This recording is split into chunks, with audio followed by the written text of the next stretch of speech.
akan jadi bagian maupun di sini, dan apabila ada kendala atau keluhan yang mereka ingin sampaikan kepada perusahaan itu datangnya di badan pengelola. Jadi kami township management.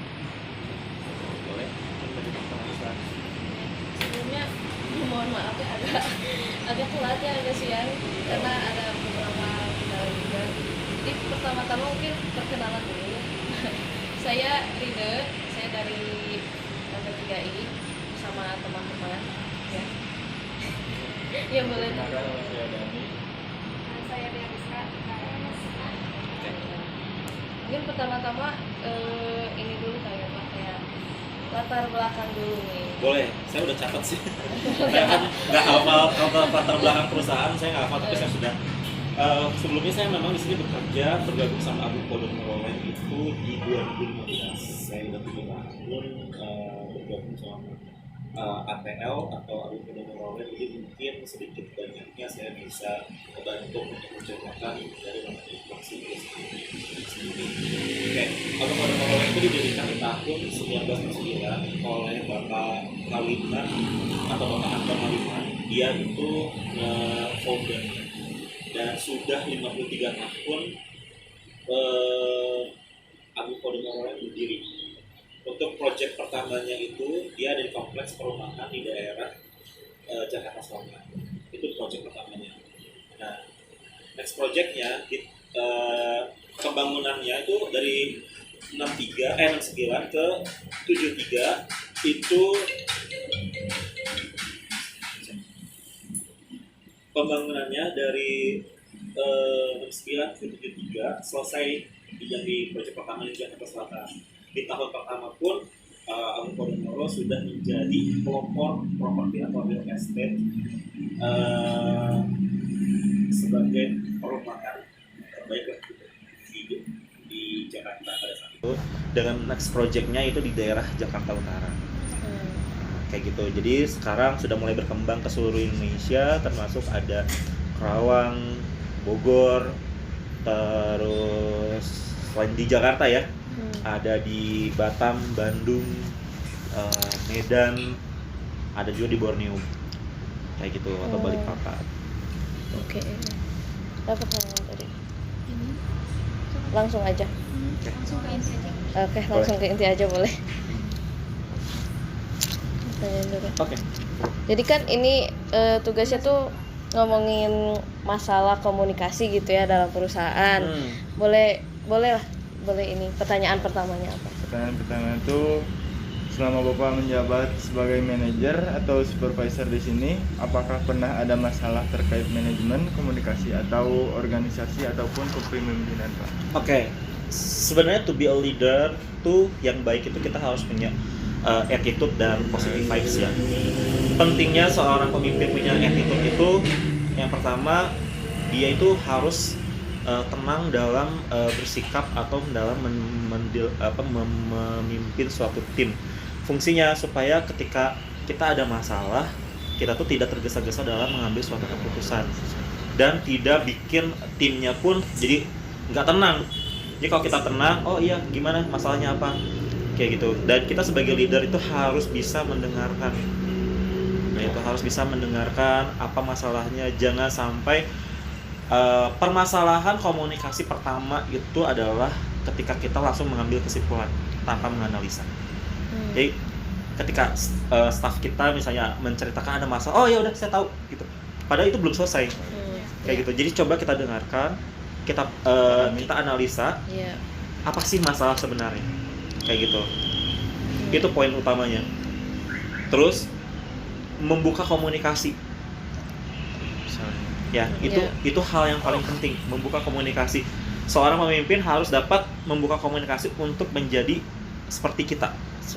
Jadi kita harus mengajarkan atau mendidik timnya itu harus punya jiwa leadership juga. Kayak gitu. Saya juga meng-create teman-teman saya di sini, tim saya di sini to be a leader, bukan jadi sebagai staff. Karena dia harus berregenerasi. Jadi jangan sampai karir mereka tuh stuck di situ aja. Jadi caranya gimana untuk saya memberikan mereka jiwa leadership, yaitu coba mereka menganalisa sendiri permasalahan-permasalahan apa yang mereka terima di lapangan atau di dalam pekerjaan. Belajar untuk berdiskusi sama kita, misalnya sama saya, mungkin sama Alvin, kayak gitu. Terus coba diajak diskusi juga. Kira-kira menurut kalian sebelum saya kasih keputusan atau saya kasih solusi, saya coba ajak mereka untuk berpikir juga gitu. Kira-kira menurut kamu gimana dengan masalah seperti ini? Analisanya apa? Data-datanya harus dilengkapin juga gitu. Jadi kita harus membedakan mana fakta, mana pendapat. Kan? Kalau pendapat itu belum tentu sesuai dengan yang terjadi di lapangannya. Misalnya nih, kalau kita nih rumahnya bocor. Bocornya karena apa? Oh, air hujan kali, tanpa kita langsung melakukan pengecekan ke lapangan. Kita akan mungkin tahu itu indikasinya dari apa. Betul. Kayak gitu. Jadi itu kan kalau misalnya kita bilang, oh air hujan kali, itu pendapat. Tapi kalau kita buka datanya, datang ke lapangan, kita cari fakta-faktanya, di situ kita baru bisa memutuskan masalahnya apa yang harus kita selesaikan. Kayak gitu. Betul. Terus kita harus mengajari, bukan memerintah. Ya, kita harus mengajari. Tujuannya apa? Supaya mereka untuk menjadi kita terus ngajarin. Oh, kalau lo dapat masalah seperti ini, kamu tuh harus begini.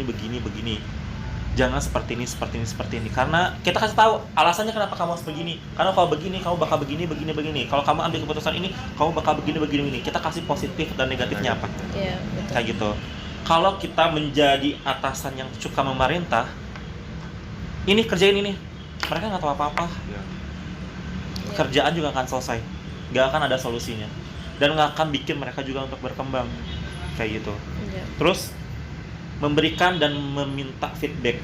Jadi kita juga sebagai atasan boleh tanya tim saya gitu kan.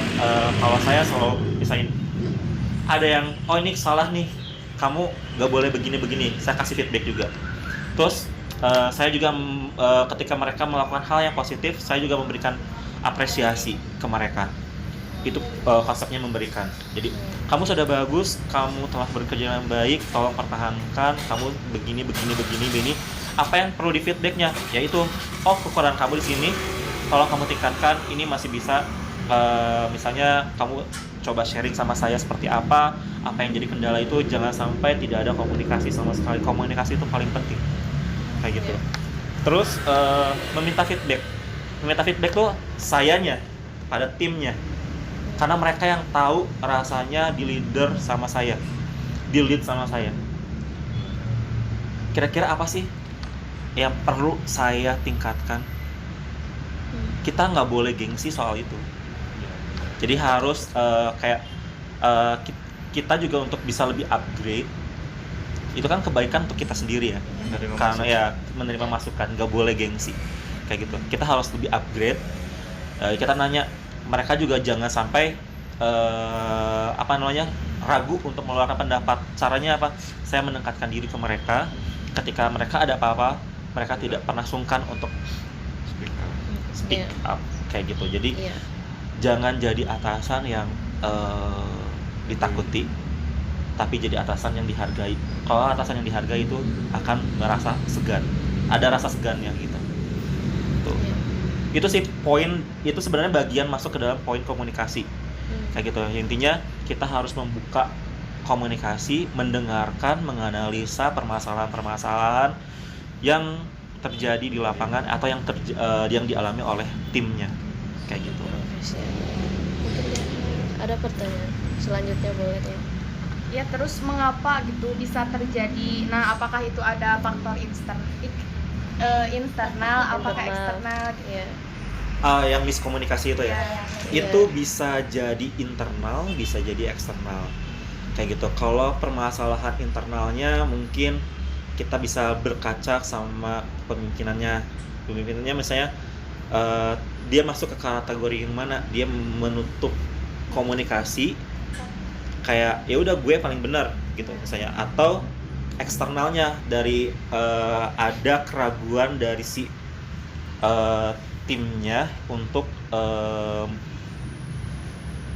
mengutarakan pendapat gitu. Mungkin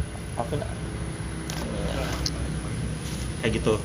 Kayak apa ya namanya, kalau dari permasalahan, intinya sih untuk mengantisipasi itu kita harus bisa membuka komunikasi dengan tim, dengan cara kita harus bisa mendekatkan diri kepada timnya supaya tidak ada kayak permasalahan-permasalahan internal atau eksternal yang mengganggu atau menghambat komunikasi. Kalau internal misalnya dari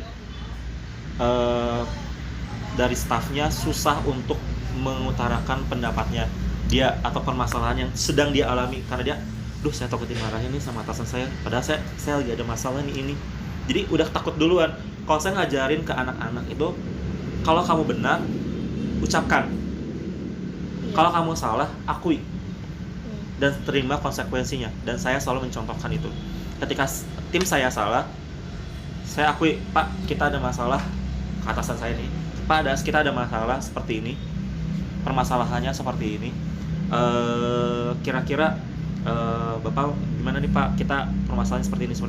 Ya wajar, kita akan dimarahin, akan di ini, karena ini kita yang salah.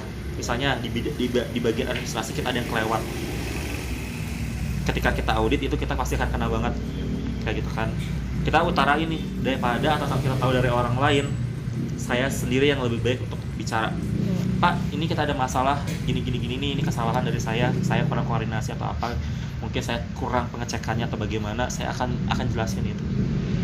Nah, konsekuensinya saya mendapatkan permasalahan itu konsekuensinya saya mendapatkan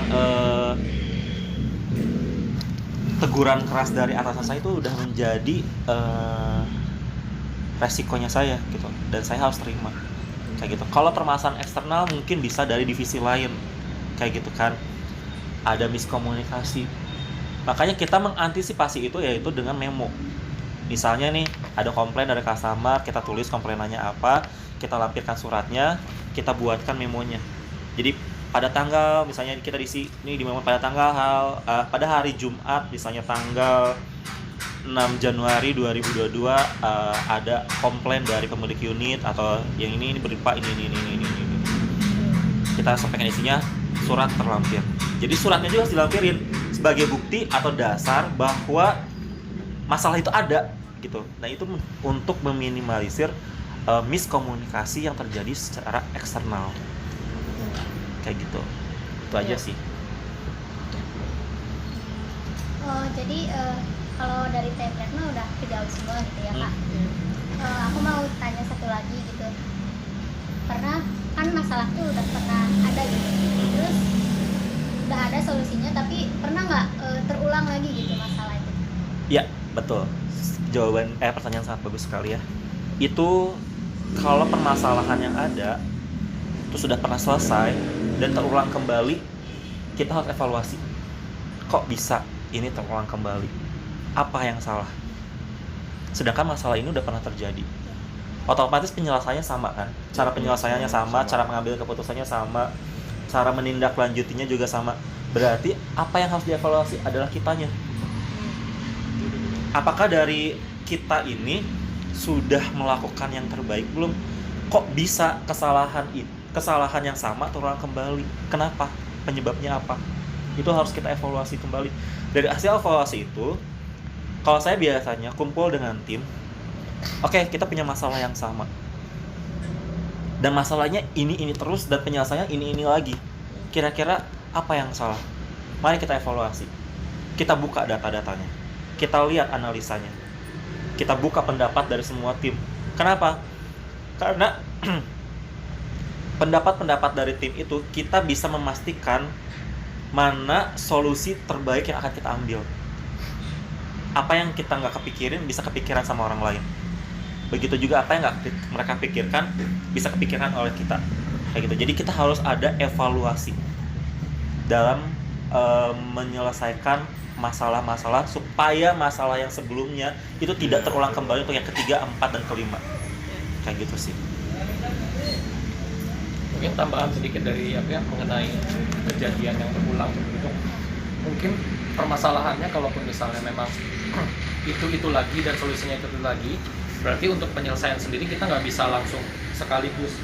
Tapi permasalahan itu harus di breakdown supaya istilahnya inti-inti dari permasalahan itu kena. Nah terus untuk penyelesaiannya juga kita harus upgrade. Kalau misalnya penyelesaian sebelumnya dengan ini aja, berarti kalau misalnya terulang kembali solusi yang ini itu udah kurang bagus buat menyelesaikan masalah ini, berarti kita harus ada upgrade nih. Betul. Yang sebelumnya misalnya kita harus catat, kita harus apa kan, supaya tidak lupa lagi mencatat gimana, berarti kita kasih reminder gitu kan. Jadi ada upgrade, jadi walaupun sedikit juga itu membantu kita juga buat menyelesaikan masalah ini yang berulang. Oke. Ada lagi? Ya mungkin kalau inti permasalahannya udah dibahas semua kali ya, udah lengkap lah ya gitu, pertanyaan yang atau topik yang mau kita tanyakan sebenarnya udah semua.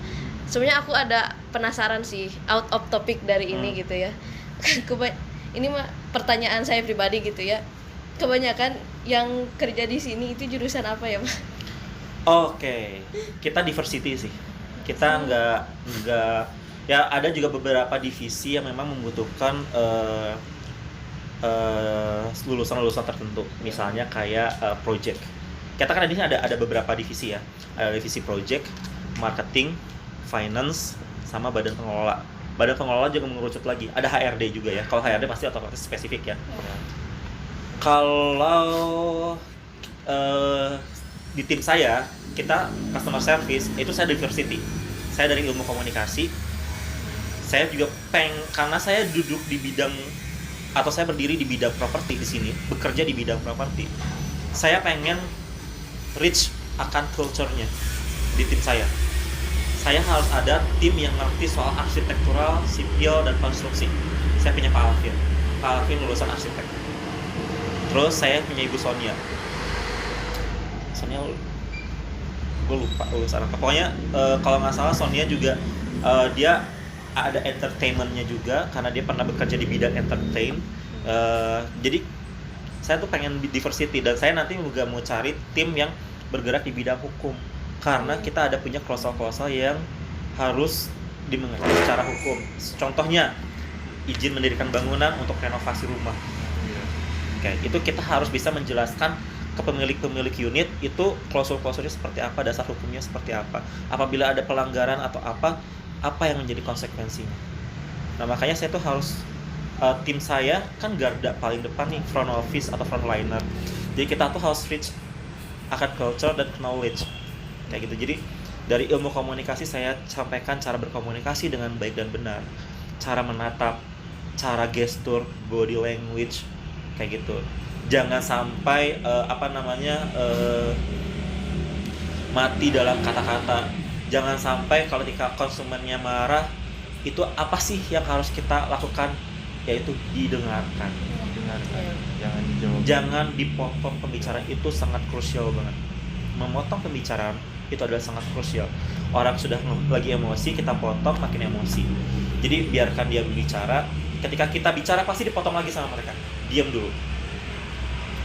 Kita coba bantu lagi bicara untuk menjawab pertanyaan mereka potong lagi. Pasti akan, karena masih ada ketidakpuasan. Ketiga kalinya kita pas mau jawab yang ketiga kalinya, pas dia potong bicara, kita ngomong dengan sopan, dengan baik. Mohon maaf Pak, Bu, apabila sudah ketika mau jawab nih ya, mereka kan potong. Ketika kita mau jawab, oke, Bapak Ibu, apakah sudah selesai untuk yang disampaikan?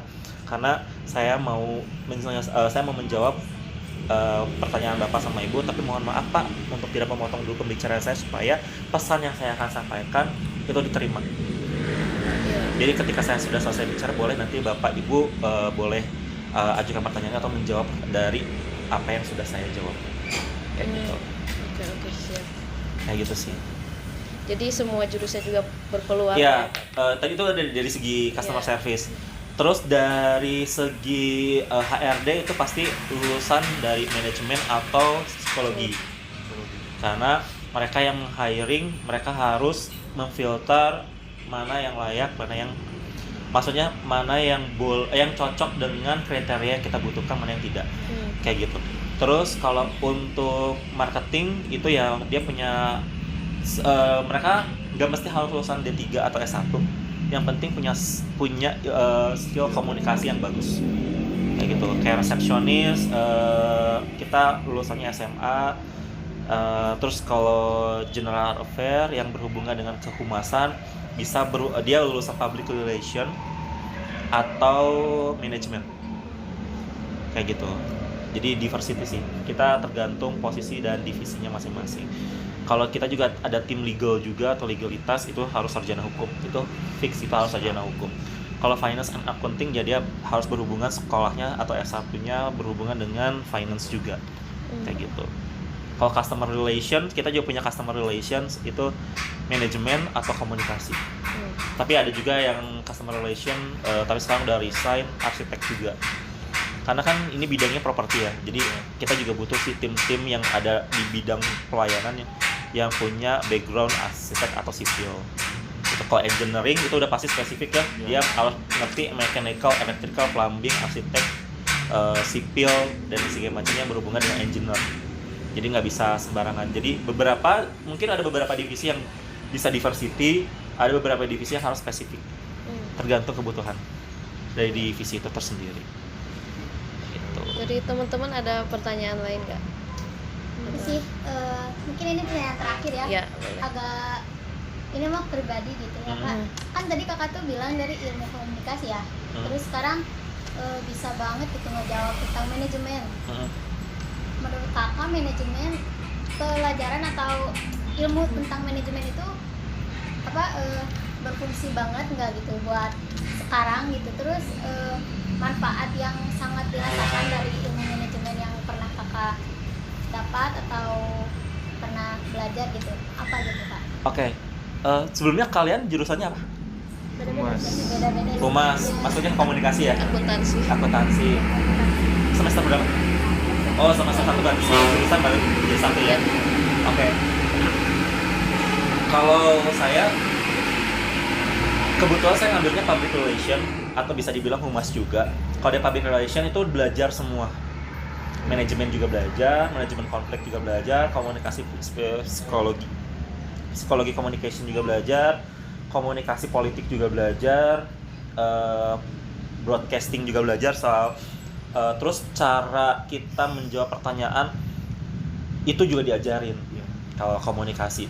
Jadi public speaking juga diajarin. Itu perlu banget kalau kita yang bekerja di bidang manajemen atau pelayanan. Public speaking itu diajarin, benar-benar itu membantu kita sekali supaya ketika kita jadi atasan untuk presentasi itu diajarin semua kalau di public relation ya.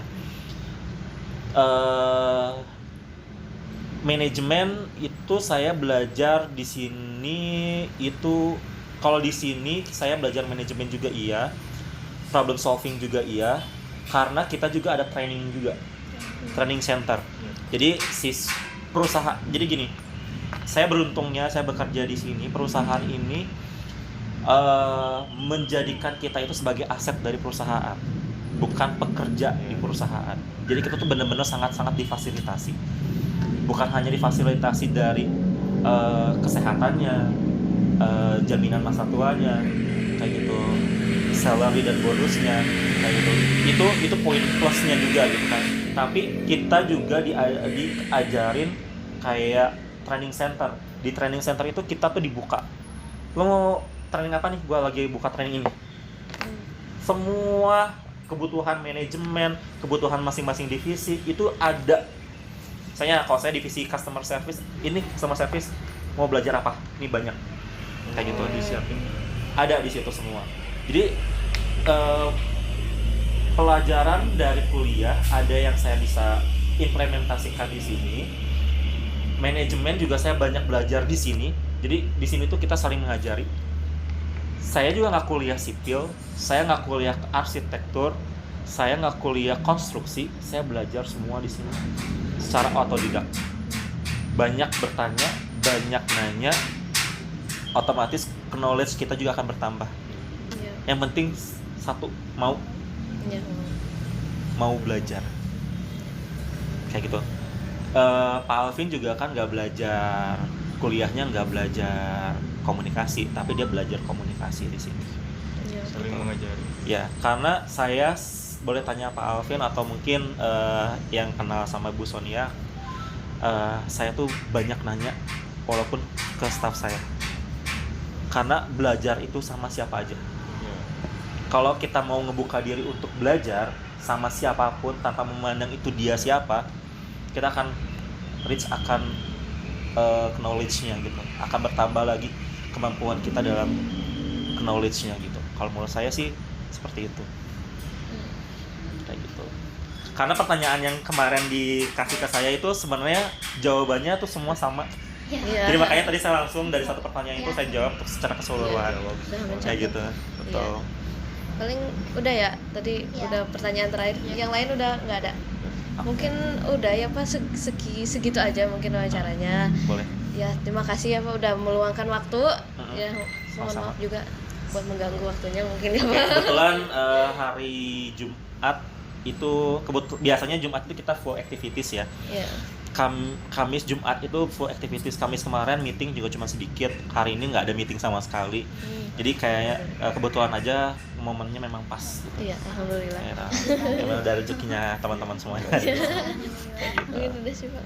Iya Oke, makasih. ya. terima kasih udah mau datang ke sini juga, mampir ke sini jauh-jauh. Rumahnya pada di mana? Dago, Kopo, dekat Cikutra, di sini. sama Cikutra. Ngekos? Ngekos. Asli yang kos ya, Pak? Aku. Yang semuanya sini asli Bandung. Oke, siap. Deh, kalau Ya kayak udah gitu. sih Pak, makasih banyak ya Ya, Pak. sama-sama.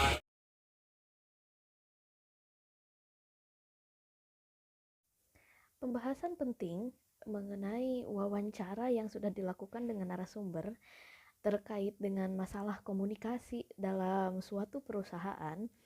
Kelompok kami menganalisis dalam pembahasan kali ini adalah sebenarnya apa sih komunikasi yang dipakai oleh manajer tersebut dalam menyelesaikan suatu masalah dalam perusahaan. Seperti yang narasumber katakan, jika sebuah masalah terus terulang dan terus memakai solusi yang sama, sebenarnya apa yang harus dilakukan? Hal yang paling penting adalah komunikasi. Dalam hal ini, narasumber mengatakan bahwa sebuah diskusi untuk menyelesaikan suatu masalah tidak harus didiskusikan dalam satu divisi saja, namun bisa dilakukan diskusi dengan divisi lainnya. Nah, hal tersebut berkaitan dengan salah satu teori komunikasi yang disebut dengan komunikasi diagonal. Apa sih komunikasi diagonal itu? Komunikasi diagonal ini merupakan salah satu ilmu komunikasi hubungan antara individu dengan individu lain dari mungkin posisi yang berbeda ataupun sama dalam divisi yang berbeda. Nah, komunikasi ini bertujuan untuk menekan kewenangan yang kaku antara atasan dengan karyawan biasa.